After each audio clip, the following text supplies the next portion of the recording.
사도신경의 뜻을 생각하면서 우리 고백하도록 하겠습니다. 전능하사 천지를 만드신 하나님 아버지를 내가 믿사오며 그 외아들 우리 주 예수 그리스도를 믿사오니 이는 성령으로 잉태하사 동정녀 마리아에게 나시고 본디오 빌라도에게 고난을 받으사 십자가에 못 박혀 죽으시고 장사한 지 사흘 만에 죽은 자 가운데서 다시 살아나시며 하늘에 오르사 전능하신 하나님 우편에 앉아 계시다가 저리로서 산 자와 죽은 자를 심판하러 오시리라. 성령을 믿사오며 거룩한 공회와 성도가 서로 교통하는 것과 몸이 다시 사는 것과 영원히 사는 것을 믿사옵나이다. 아멘. 우리 먼저 오늘 이곳에 계신 성령님이 우리의 마음을 움직여달라고 찬양합시다.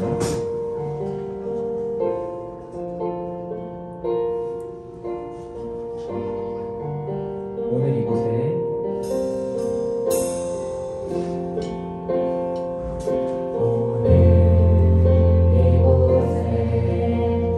계신 성령님 우리에게 말씀하시고 우리 가르치소서.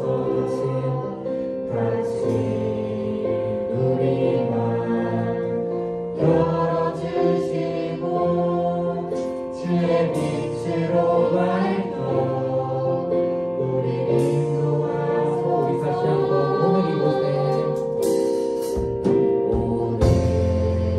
이곳에 계신 성령님 우리에게 말씀하시고 우리 가르치소서. 다시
주위에 살리라.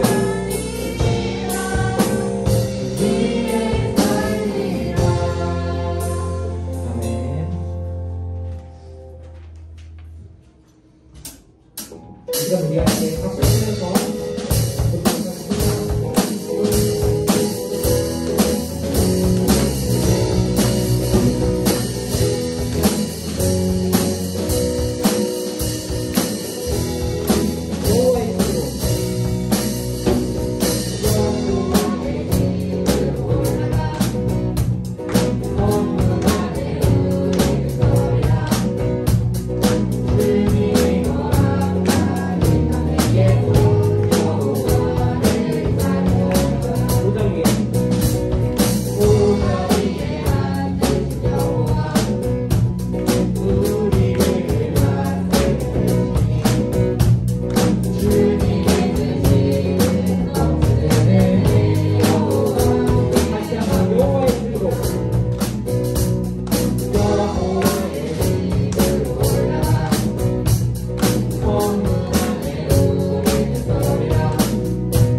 어디에 뛰어나신 주님, 세상이 증명할 수 없는 지혜로 모든 만물 창조하셨네. 모든 나라와 모든 보다 이 세상 모든 경이로움보다 이 세상 모든 값진 보물보다 더욱 귀하신 나의 주님. 십자가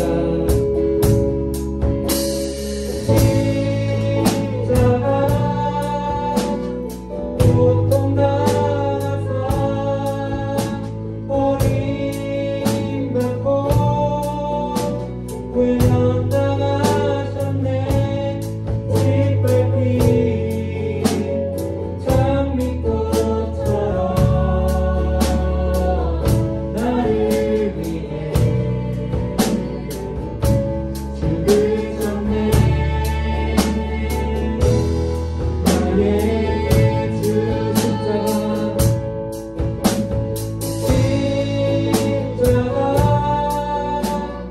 고통당하사 버림받고 외면당하셨네. 짓밟힌 장미꽃처럼 나를 위해 죽으셨네. 나의 예수. 다시 한번 십자가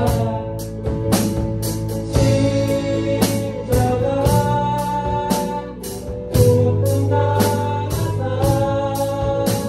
버림받고 외면당하셨네. 짓밟힌 장미꽃처럼 나를 위해 죽으셨네.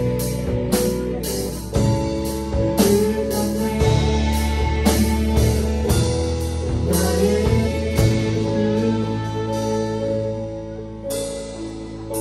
이 시간 우리 목소리를 내어서 두 가지 기도 제목 놓고 하나님께 기도하겠습니다. 첫 번째로 우리가 무엇을 하든지 어디에 있든지 항상 나와 함께 해주세요. 하나님 나의 힘이 되어주시고 나의 팔이 되어주세요. 그렇게 기도하고, 두 번째로 오늘 듣는 말씀이 내 안에 믿어지도록 하나님 저에게 말씀 부어주세요. 우리 좀 평소보다 좀 오래 기도했으면 좋겠습니다. 우리 목소리를 내어서 기도하겠습니다.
지금도 살아계시며 역사하신 거룩하신 하나님, 오늘도 이렇게 저희들에게 건강과 또 예배를 사모하는 마음을 주셔서 고등부 예배 이 자리에 있게 하심을 감사합니다. 하나님, 이 시간 또 우리 친구들이 예배하러 나왔는데 거저 왔다가 그냥 가는 그런 우리 친구들 되지 않도록 또 말씀으로 또 전해주시는 우리 전도사님 그 말씀을 듣고 아버지 하나님 믿음이 자라게 하시고 또 학교에서나 또 친구들 가운데서도 하나님 자녀답게 또 이렇게 살아가는 우리 친구들 되길 소망합니다. 한 주도 좀 행복한 그런 삶 살기를 간절히 소망합니다. 하나님 이 자리에 또 육신에 연약해서 아파서 온라인으로 예배드리는 친구도 있습니다. 하나님과 교제하는 귀한 시간, 또 은혜 받는 시간 되게 해주시고 빨리 치유할 수 있도록 예수님 도와주세요.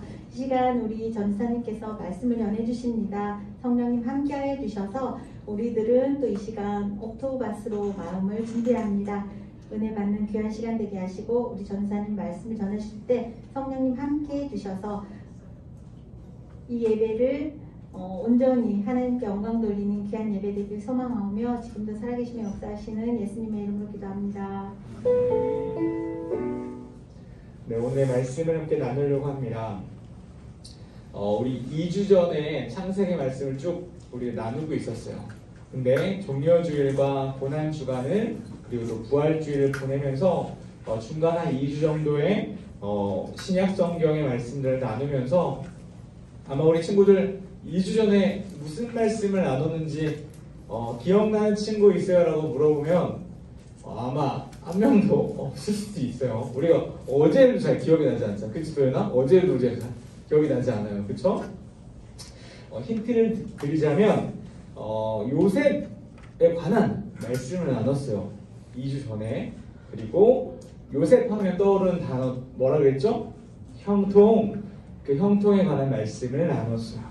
그래서 하나님이 함께 하신 자가 바로 형통한 자다라고 하면서 요셉에 관한 말씀을 나눴는데 오늘은 창세기 45장입니다. 창세기 45장 1절에서 10절의 말씀인데 8절의 말씀인데 우리 자매가 첫 번째 읽고 자매 형제 교대로 교독하도록 할게요. 처음 시작은 자매가 큰 목소리로 읽어주세요. 우리 시작.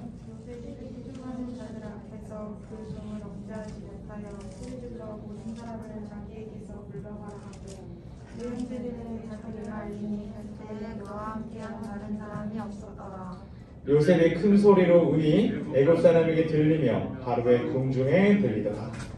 요셉이 그 형들에게 이르되 나는 요셉이라 내 아버지께서 아직 살아계시니까 형들이 그 앞에서 놀라서 대답하지 못하더라. 형들에게 이르되 내게로 가까이 오소서. 그들이 가까이 가니 이르되 나는 당신들의 아우 요셉이니 당신들이 애굽에 판 자라. 당신들이 나를 이곳에 팔았다고 해서 근심하시옵소서. 나한테 와소서. 하나님이 생명을 구하시려고 나를 당신들보다 먼저 보내셨나이다. 이 땅에 2년 동안 충전이 들었으나 아직 5년은 밭가리도 못하고 죽도 못할지라. 하나님이 큰 구원으로 당신들의 생명을 보존하고 당신들의 후손을 세상에 두시려고 나를 당신들보다 먼저 보내셨나니. 다 함께 읽을게요. 시작. 그런즉 나를 이리로 보낸 이는 당신들이 아니요 하나님이시라. 하나님이 나를 바로에게 아버지로 삼으시고 그 온 집의 주로 삼으시며 애굽 온 땅의 통치자로 삼으셨나이다. 아멘. 네, 아멘. 창세기 말씀을 나누고 2주 동안 이제 부활절과 고난주간 말씀을 나누면서 다시 창세기 말씀을 나누려고 하니까 우리 친구들이 잊어먹을 수도 있었겠다라고 생각이 들어요. 그래서 오늘 다시 요셉이 등장합니다. 근데 제가 아까 서두에 이야기를 드렸듯이 우리가 마지막에 나눴던 말씀은 요셉의 형통함에 관한 부분들을 나눴어요. 그리고 성경에서 우리들 가운데 형통의 의미가 무엇인지 가르쳐주고 함께 나누는 시간을 가졌어요. 어떤 의미 같죠? 세상이 말하는 형통과 성경이 말하는 형통이 같다 다르다? 다르다. 세상이 말하는 형통은 내 뜻대로 내가 원하는 것, 내가 계획한 것이 모든 것이 잘 되어지는 것. 그래서 우리가 만사형통이라는 말을 잘 듣고 쓰듯이 그렇지만 성경에서는 그 형통이라는 단어의 의미가 뭐였죠? 누가 함께 하신다? 하나님이 함께 하신다. 그래서 우리가 어디에 주목하자? 나와 함께 하신 분이 누구인가에 대해 주목하자라고 이야기했어요. 나와 함께 하신 분이 누구였죠? 하나님이었어요. 그 하나님은 천지창조하신 놀라운 전지전능하신 놀라운 하나님께서 누구와 함께 하신다? 저와 여러분과 함께 하시는, 그게 바로 형통이다. 그럼 우리가 고민했죠. 형통이라는 단어를 아무리 생각하면 내 삶에 좋은 일만 있어야 될 것 같은 거야. 그렇잖아요? 우리가 그렇게 형통의 의미를 생각했잖아. 내 삶에 좋은 의미, 좋은 관계, 좋은 가정, 나쁜 일 하나도 일어나지 않고 불행한 일 하나도 일어나지 않는 것이 우리는 형통이라는 의미로 우리 마음 깊이 이미 인식되어 있었잖아요. 근데 제가 그때 무슨 말씀을 드렸죠? 근데 성경이 말하는 형통은 누구의 뜻대로 되어지는 것? 하나님의 뜻대로 되어져 가는 것이 바로 성경적 형통이다라고 했어요. 그리고 우리가 지금 겪고 있는 고난의 끝이 아니다. 고난으로 끝나지 않는다. 왜냐하면 여러분을 향한 누구의 뜻이 있다? 하나님의 놀라운 계획과 뜻이 있기 때문에 하나님이 여러분과 함께 하셔서 형통한 자가 되게 하신다라는 말씀을 나눴던 기억이 납니다. 기억나세요? 네, 감사합니다. 오늘은 창세기 45장의 말씀이에요. 그 중간에 요셉이 총리가 되어지는 사건이 발생해요. 요셉이 총리가 어떻게 되어졌죠? 여러분 아시다시피 막 보디발의 집에서 막 열심히 막 일도 했다가, 근데 보디발의 아내의 누명을 통해서 어디로 가게 돼요? 감옥에 가게 돼요. 근데 그 감옥에서 그 바로 왕의 뭐 술 맡은 관원장과 떡 맡은 관원장이 죄를 져서 그 감옥에 들어오게 돼요. 근데 그들의 꿈을 해석해 주면서 그들은 다시금 그 자리로, 그 관직으로 복귀하게 되는 사건이 있어요. 술 맡은 관원장, 떡 맡은 관원장이 넘버 2, 3라고 보시면 돼요. 그 바로 왕의. 근데 그들의 꿈을 해석해 주고 그들은 돌아가게 됩니다. 시간이 또 많이 흘러요. 그 시간 동안에 역시 요셉은 그대로 감옥에서 열심히 있어요. 열심히 묵묵하게 있어요. 감옥에 계속 갇혀 있는 거예요. 그런데 우리가 오늘 읽진 않았지만 바로가 꿈을 꾸게 됩니다. 바로 왕이 꿈을 꾸게 돼요. 아주 무서운 꿈을 꾸게 돼요. 그런데 바로 왕의 신하들 중에 아무리 뛰어난 사람이라도 그 꿈을 아무도 해석하지 못하는 상황이 있었어요. 그런데 바로 그때 그 술 맡은 관원도 떡 맡은 관원장이 그 해석을 받아서 복직했잖아요. 그래서 바로 왕이요, 제가 감옥에 있을 때 저의 꿈을 정말 놀랍게 해석해 준 사람이 있었다. 히브리 사람이 있었다. 라고 해서 그 사람이 기억을 해서 요셉을 추천하게 됩니다. 그 요셉이 그래서 바로왕 앞에 가서 바로왕의 꿈을 해석하고 바로왕이 너무 감격과 감동을 해서 요셉을 무엇으로 세웠죠? 그 나라의 총리를 세웠어요. 우리가 오늘 이 사건은 읽지 않았고 바로 45장에 우리가 넘어왔습니다. 45장의 1절을 읽으니까 이런 말이 있어요. 요셉이 시종하는 자들 앞에서 그 정을 억제하지 못하여 소리질러 모든 사람을 자기에게서 물러가라 하고 그 형제들에게 자기를 알리니 그때 그와 함께한 다른 사람이 없었더라. 여러분 이 장면을 보면 우리 이전에 참 그 성경을 읽지 않아서 내용이 이해가 안 될 수도 있지만 어떤 일이 있었냐면 그 전 지방에 아주 큰 흉년이 들었어요. 흉년. 아주 큰 흉년. 그래서 먹을 것이 없었던 거예요. 주변에. 그래서 이 먹을 것을 구하려고 애굽 땅으로 막 사람들이 몰려들고 있었어요. 근데 그 애굽 땅의 넘버 2가 누구야 이제? 요셉이 총리가 돼서 행정을 막 하고 있었던 차였어요. 그런데 히브리 사람이었던 이 요셉의 형제였던 야곱의 가족들도 역시나 식량이 없어서 죽을 위기에 있었던 거야. 그런데 야곱의 가족들은 누구의 후손이에요? 아브라함의 후손이에요. 즉 하나님의 백성 이스라엘의 후손이란 말이에요. 그런데 그들 역시 죽을 위기에 처한 위기였어요. 그래서 그들도 들었죠. 애굽 땅에 식량이 많다더라. 거기에 가서 식량을 사서 오자 라고 해서 오는 찰나였어요. 그래서 야곱의 그의 아들들, 즉 요셉의 형들이겠죠. 그들을 시켜서 애굽으로 왔어요. 근데 애굽으로 왔는데 그 모든 걸 담당하고 있던 사람이 누구야? 요셉 총리였단 말이에요. 즉 요셉의 형들의 동생. 근데 요셉의 형들이 이 요셉을 봤을 때 몇십 년 만에 봤고, 그리고 그들이 팔아넘겼기 때문에 죽었는지 살았는지도 생사조차 몰랐기 때문에 총리가 된 요셉을 보고 야곱의 형들이 요셉의 형들이 알아봤어요? 못 알아봤어요? 전혀 못 알아봤어요. 전혀. 그냥 정말 높은 위치에 있는 사람인 거예요. 그래서 이 요셉의 형들은 이 요셉 앞에 무릎 꿇고 식량을 주세요라고 막 이렇게 빌어야지만 받아갈 수 있는 그 위치였단 말이에요. 그런 상황에서 오늘 어떤 일이 있냐면 은잔을 숨기는 사건이 일어나요. 이것도 바로 창세기 44장 거기 등장하게 되는 사건인데 어떤 일이 있냐면 이 요셉의 동생이 있습니다. 누구죠? 베냐민. 요셉의 동생 한 명이 있는데 베냐민이에요. 제일 밑에. 야곱의 가족 중에서 아들들 중에 제일 밑에 아들이에요. 근데 그 아들도 이 요셉이 형들이 또 이를 팔까봐 두려운 마음에 이 형들에게 골탕을 먹입니다. 은잔을 숨겨요. 그들이 가져온 돈을 그대로 그 자루 앞에 넣고 식량 원래 돈 받고 팔아야 되는데 식량을 건네주고 돈도 그 자리에 놓고 자기의 물건의 은잔을 거기에 숨깁니다. 그리고 돌아가게 해요. 돌아가다가 다시 잡아오게 해요. 너희들 도둑놈들이구나 라고 하면서 그런 계략을 펼쳐요. 요셉이 형들을 골탕 먹이기 위해서. 근데 거기 안에 은잔이 숨겨져 있는 걸 딱 찾게 돼요.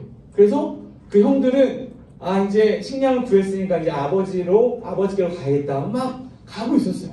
근데 니네 가다가 멈춰봐 했는데 딱 그 자루를 펼쳐보니까 요셉이 쓰는 은잔이 들어있었어요.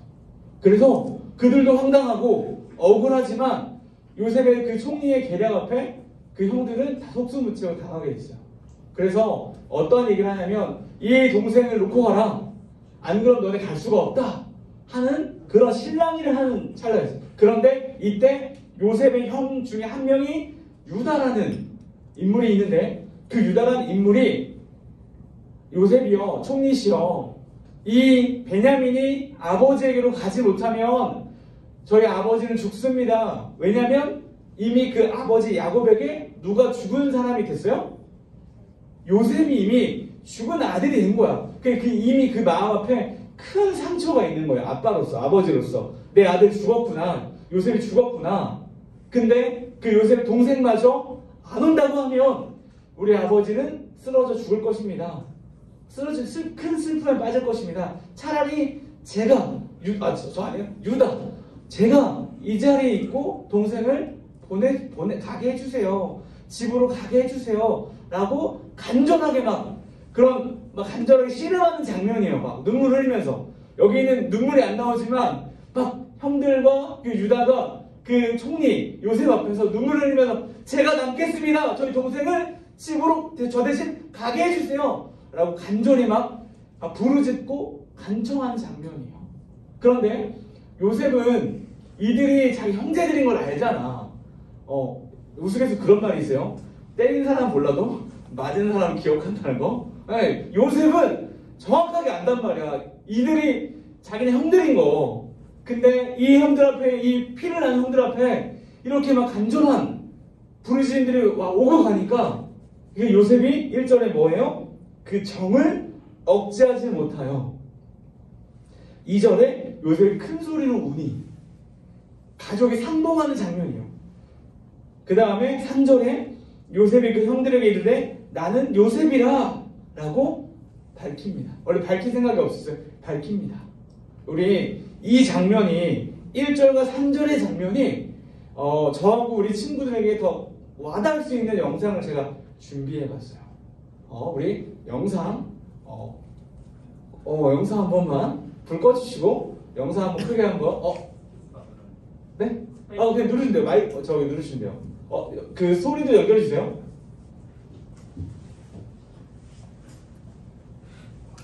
이 영상을 보면 한 짧은 4분 정도 되는데 여러분 이 장면을 더 와닿을 거라고 생각이 돼요. 소리가 안 나요. 들어왔습니다. 왜 잘 소리 안 나죠?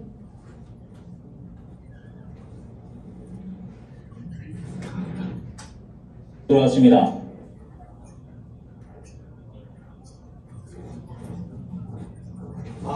그걸 그냥 말 빼보실래요? 소리가 안 나네?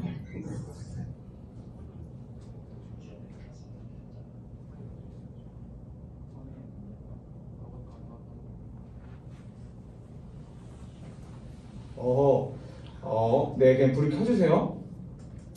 네, 언제나 방송사고는 있을 수 있어요. 그쵸? 그럴 때 앞에 선 사람이 당황해요? 안 해요? 안 해요. 저 안 했어요. 당황 안 했어요. 어떤 영화냐면 국제시장이라는 영화예요. 국제시장 영화인데 보신 분 있어요? 국제시장? 난 봤다 국제시장. 그거 아시죠? 네. 그 배우가 자기 동생을 전쟁통에서 잃어버려요. 여동생을 잃어버리는데 그 여동생은 미국으로 입양돼요. 입양되고 나서 이 남자 주인공은 그 아빠와 여동생을 잃어버린 채 전쟁이 끝이 나게 돼요.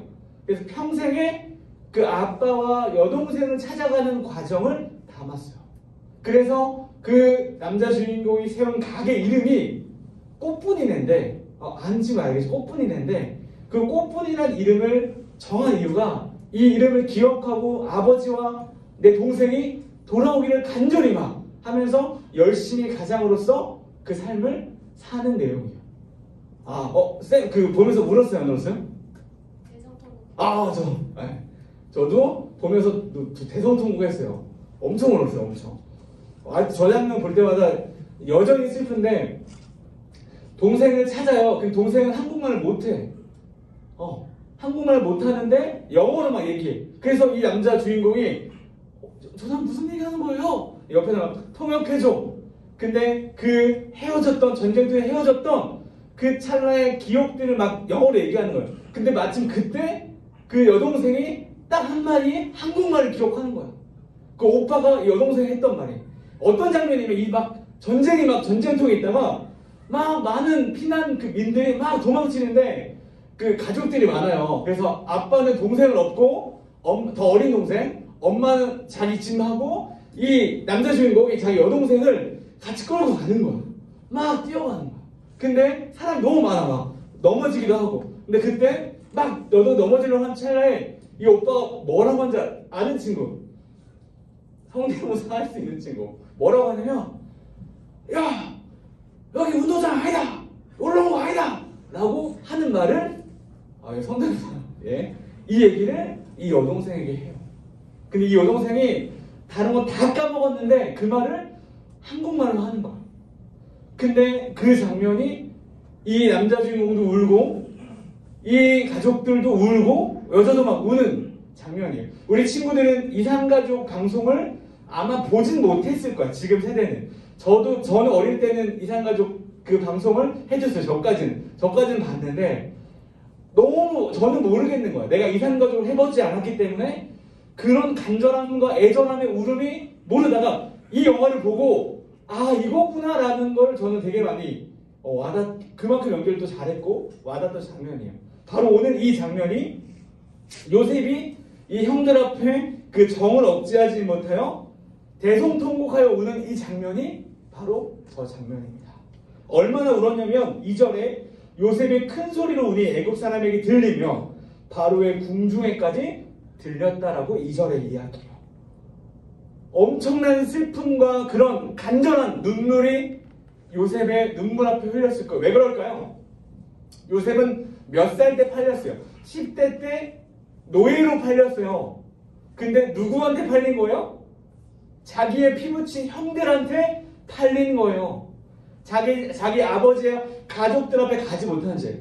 우리 친구들은 친구들의 만남과 또 가족들의 만남을 어때요? 되게 막 간절히 오매불만 기다려요? 안 그럴걸요? 왜냐면 당연한 만남이니까. 집에 가면 엄마 보고 누나 보고 아빠 볼 수 있는 거니까 우리 안에 그런 간절한 오매불망의 마음이 없어요. 근데 이산가족 사람들은 만날 수가 없으니까 그런 간절함, 피 끓는 간절함이 이 안에 있는 거예요. 근데 그게 요셉한테 또 요셉의 형들에게 있었던 거예요. 그래서 이 장면이 바로 그런 피 끓는 장면의 모습으로 막 애절하게 만나는 장면이에요. 4절을 같이 한번 읽어볼게요. 4절 시작. 요셉이 형들에게 이르되 내게로 가까이 오소서. 그들이 가까이 가니 이르되 나는 당신들의 아우 요셉이니 당신들이 애굽의 한 자라. 이야기합니다. 저 요셉입니다. 근데 그때까지 요셉의 형들이 요셉인지 알았어요? 몰랐어요? 몰랐어요.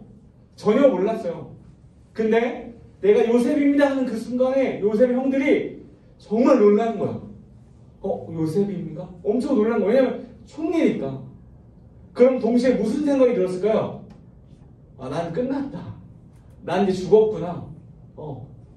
총리니까요. 목숨을 왔다 갔다 할 수 있는 권력이 있으니까요. 그런데 바로 뭐라고 하냐면 5절에 당신들이 나를 이곳에 팔았다고 해서 근심하지 마소서, 한탄하지 마소서.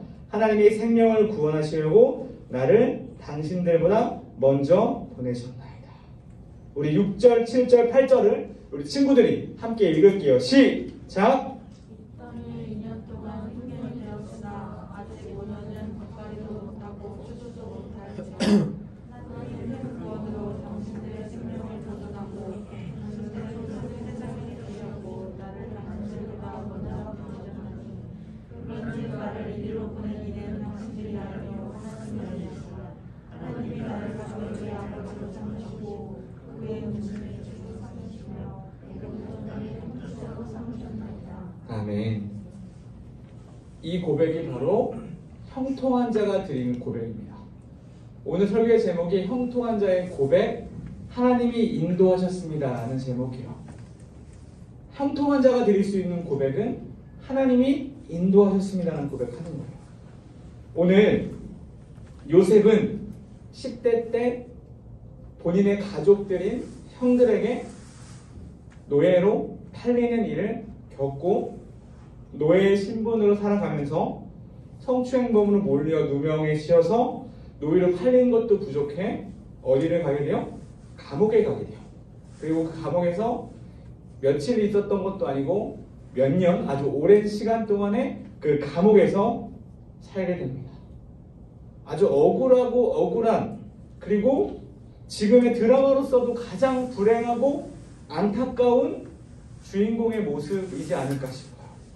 그런데 오늘 불행하고 불행한, 안타깝고 안타까운 사람으로 볼 수 있는 이 요셉은 우리들에게 성경 말씀을 통해 무슨 고백을 하고 있어요? 여기를 보낸 사람이 누구다? 하나님이다 라는 고백을 하고 있어요.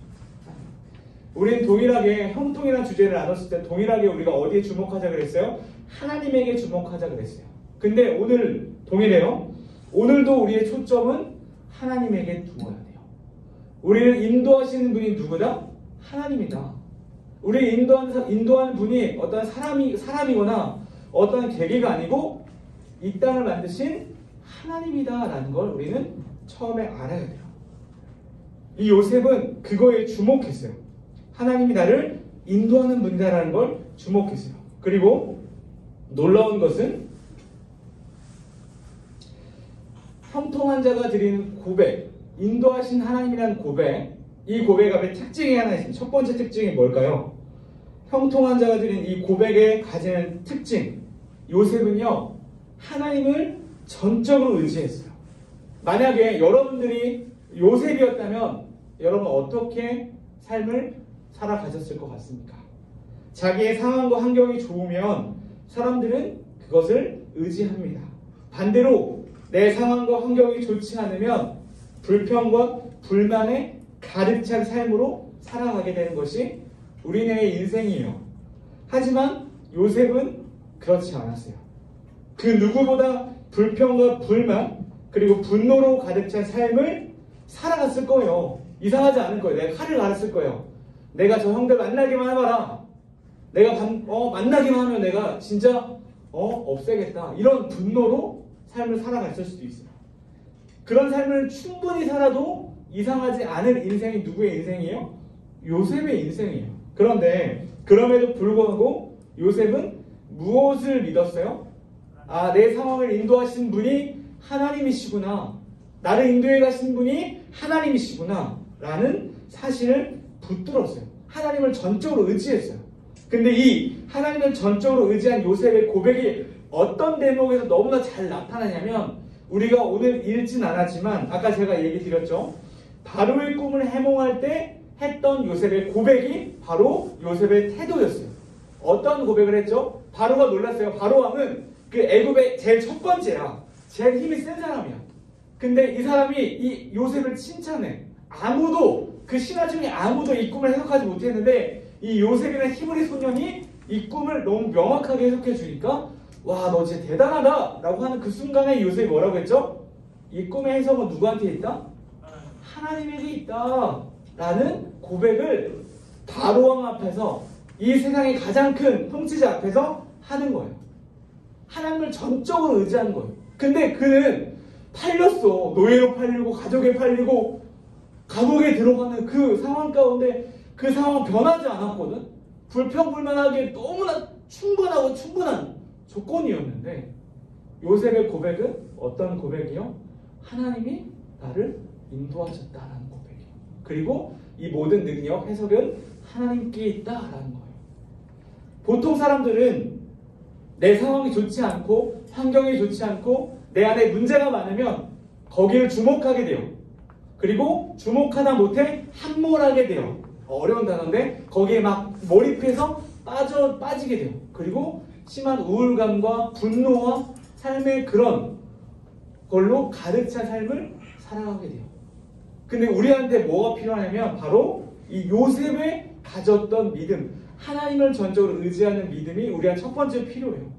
그리고 이 요셉은 바로 하나님이 이 모든 상황을 인도하신 분이라는 걸 알았다는 거예요. 두 번째 특징은 뭘까요?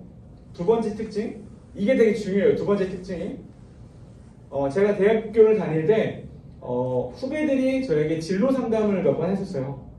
근데 1학년이든 2학년이든 제가 4학년 때인데 1학년이든 2학년, 3학년이든 진로 상담 누구든지 해줬거든요. 근데 보통 1학년 친구들 오면 이런 진로 상담해요. 아, 선배님, 저 점수 맞춰 이대하고 왔습니다. 저 이과가 제 적성에 맞는지 모르겠어요. 저 어떻게 해야 될까요? 근데 이 질문을 2학년의 친구도 와. 아, 선배님, 제가 이과로 왔는데 2학년 됐는데도 불구하고 이 전공이 저랑 잘 맞는지 모르겠어요. 적성에 잘 맞는지 모르겠어요. 그래? 막 상담해줘요. 근데 3학년의 친구도 와. 선배님, 저 3학년인데 여기 잘 모르겠어요. 이런 질문이에요. 그럼 제가 다 듣고 뭐부터 이야기를 하냐면 누구누구야, 네가 지금 듣고 있는 수업 집중해서 듣고 있니? 가장 앞에서 교수님의 말을 하나도 놓치지 않으려고 열심히 듣고 있냐면 고개를 갸우뚱해. 무슨 얘기를 하시지 갑자기? 근데 대부분 이런 질문과 이런 고민하는 친구들은 수업을 어디서 들어요? 제일 뒤에서 들어요. 거의 느지막하게 오거나. 제가 이 얘기를 왜 하냐면 이러한 고백, 적성에 맞지 않는다는 고백들을 왜 하냐면 전제가 틀렸어요. 전제, 시작점이 틀렸어요.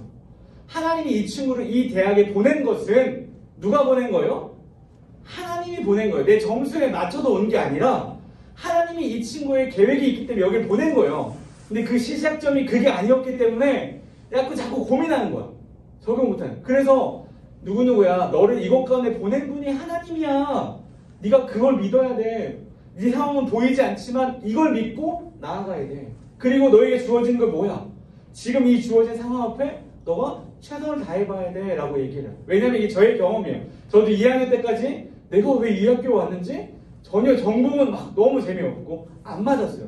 그런데 군대를 복학하고 군대를 마치고 복학하고 나서 하나님 주신 마음으로 집중하고 수업에 집중하다 보니까 놀랍도록 하나님이 여기를 내가 왜 보내셨는지를 발견하는 시간이었어요. 놀랍도록. 막 수업을 놓치지 않으려고 막 녹음하고 다시 듣고 공부하고 재밌는 거예요. 그거 발견하니까. 근데 그 전까지는 저는 나 점수 맞춰 왔으니까 나 맞는 거 아니야 이렇게 생각하면 왔는데 하나님은 우리를 그냥 거기에 보내시는 분이 아니에요. 우리를 다 계획이 있기 때문에 보내시는 거예요. 그래서 그렇게 후배들을 돌려보내요. 다시 너 수업부터 다시 듣고 와. 앞자리 가서 공부 다시 집중하고 하면 다시 돌아와서 다른 고백들을 해요. 그러면 길을 다시 찾아가요. 하나님 길을 예비하셨거든요. 근데 그 예비된 길을 보고 인도함 받는 자의 태도, 오늘 요셉의 태도는 뭐냐면 불평, 불만 대신 내게 주어진 그 삶에 뭐 했어요? 최선을 다했어요. 팔렸어요. 신분 팔렸고 감옥에 갔지만 그거에 상관없이 하나님을 의지하면서 내게 주어진 그 삶 앞에 최선을 다했어요. 이 사람이, 이런 태도를 가진 사람이 하나님의 인도함을 잘 받는 자의 부분이에요. 우리는 하나님 앞에 이거 인도해 주세요. 하나님 저기로 인도해 주세요. 이런 기도는 많이 하지만 하나님은 하나님의 일을 하십니다. 근데 우리는 우리의 일을 해야 돼요. 뭘까요?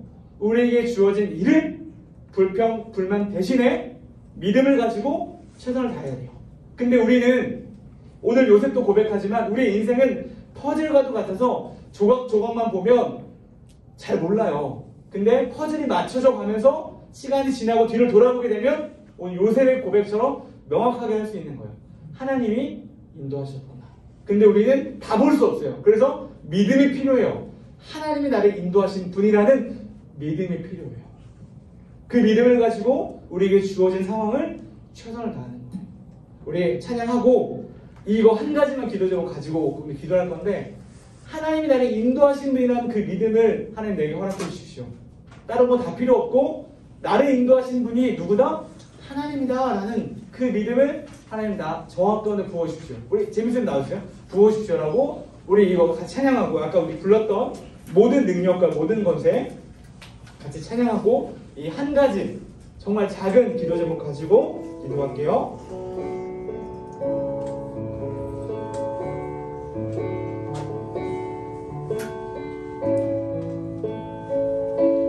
모든 능력과 모든 권세 모든 머리에 뛰어나신 주님, 세상이 증량할 수 없는 지혜로 모든 만물 창조하셨네. 모든 나라 모든 곳과 이 세상 모든 경이로움보다 이 세상 모든 값진 보물보다 더욱 귀하신 나의 주님,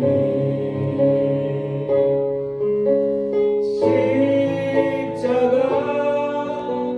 고통 당하사 버림받고 외면당하셨네.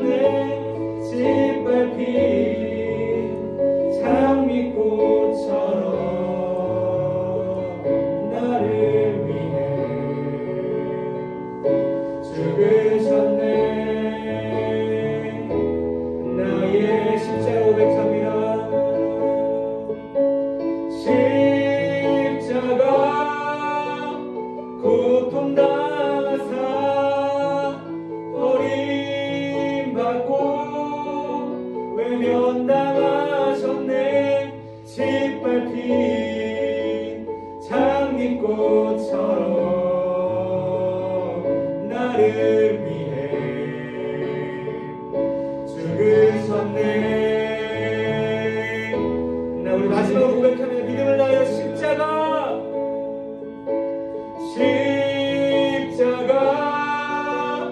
고통 당하사 버림받고 외면당하셨네. 짓밟힌 장미꽃처럼 나를 위해 죽으셨네. 나의 주. 우리가 이 시간에 드린 말씀 기억하면서 한 가지만 놓고 기도하자 그랬어요. 여러분의 삶을, 또한 저와 여러분의 삶을 인도하신 분이 누구다? 안 들려요. 저와 여러분의 삶을 인도하신 분이 누구다? 하나님이다. 이 믿음을 우리 가운데 내 안에 달라고 우리 혜인이, 서진이 그냥 불러본 거예요. 안에, 우리 아이들 안에, 각자 안에, 도현이 안에 달라고, 우리 선도 안에 달라고 하나님 이 믿음을, 내 삶을 인도하시는 분이 하나님이다 하는 그 믿음을 하나님 저한테 허락해 주세요. 우리 이 기도를 함께 목소리 내서 했으면 좋겠습니다. 같이 기도할게요. 기도하시겠습니다. 하나님 감사합니다. 하나님 우리의 삶을 인도하시는 분이 하나님임을 고백합니다. 하나님 내 삶과 환경이 무너져 있지 어려워 보이는 상황 가운데 하나님 이 삶을 인도하시는 분이 하나님이라는 것을 우리 모든 고등부 공동체가 알게 하여 주시고 이걸로 무너지지 않고 끝나지 않고 우리에게 놀라운 계획과 놀라운 은혜가 있는 우리 하나님을 의지하며 우리 아이들이 그걸 가지고 나아가게 해주시오. 우리 고등부 공동체가 이 믿음을 허락하여 주시오. 고등부 공동체가 이 믿음을 가지고 하나님 우리의 삶을 다시금 바라보게 하여 주시고 우리 인도하신 분이 다른 분도 아니라 놀랍고 놀라운 전능하신 천지 창조하신 창조주 하나님을 기억하며 이 사실을 붙들고 우리에게 주어진 환경들을 하나님 불평, 불만과 분노로 이 상황을 바라보고 나아가는 것이 아니라 하나님 내 상황을 주인 되시고 인도하시는 분이 하나님이구나는 걸 깨닫고 믿음을 가지고 최선을 다해 나아갈 수 있는 자가 될 수 있게 하십시오. 하나님 우리가 함께 하시는 이 모든 형통한 자의 고백이 바로 이 고백이 되어질 수 있기를 원하오니 이 고백을 가지고 나아가는 모든 공동체가 될 수 있기를 원합니다. 주님 도와주시고 우리 아이들을 붙잡아주십시오. 하나님과 함께 하시는 형통, 그 형통한 자가 드리는 고백이 바로 하나님의 인도하심입니다.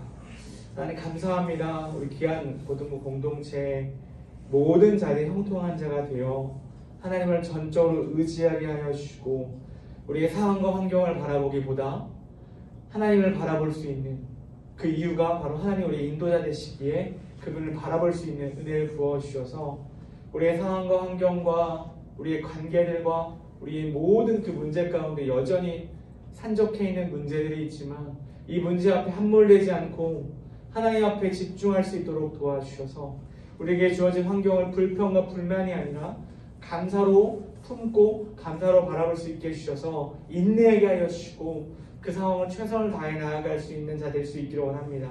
지금 이 조각조각, 이 인생의 조각조각을 보면 망한 것 같고 끝난 것 같이 보이고 정말 소망이 없어 보이는 것 같지만 우리를 인도하시는 분이 모든 상황을 아시고 우리의 어제와 오늘과 내일도 아시는 하나님이라는 걸 우리가 깨닫고 그분 앞에 우리 모든 걸 드리고 그분을 의지하고 나아가는 고등부 공동체가 되었으면 좋겠습니다. 그래서 요셉의 고백처럼 하나님 우리를 인도하셨습니다라는 그 고백을 하는 모든 고등부 공동체가 될 수 있기를 원합니다. 감사드리며 예수님의 이름으로 기도드립니다. 아멘. 우리 이 찬양 모든 능력과 모든 권세 찬양 한번 부르고 헌금하는 시간 갖도록 하겠습니다.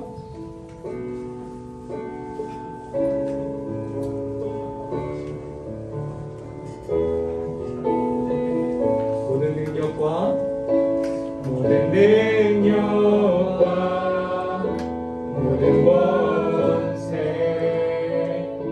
모든 것 위에 뛰어나신 주님 세상이 증량할 수 없는 지혜로 모든 만물 창조하셨네. 모든 나라와 모든 보좌 이 세상 모든 경이로움보다 이 세상 모든 값진 보물보다 더욱 귀하신 나의 주님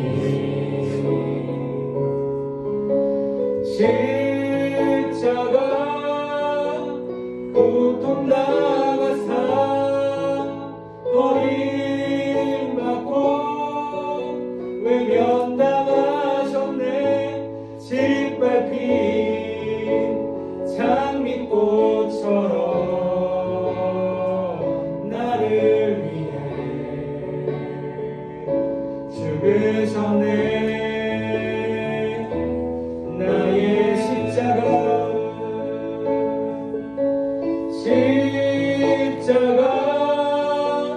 고통당하사 버림받고 외면당하셨네. 짓밟힌 장미꽃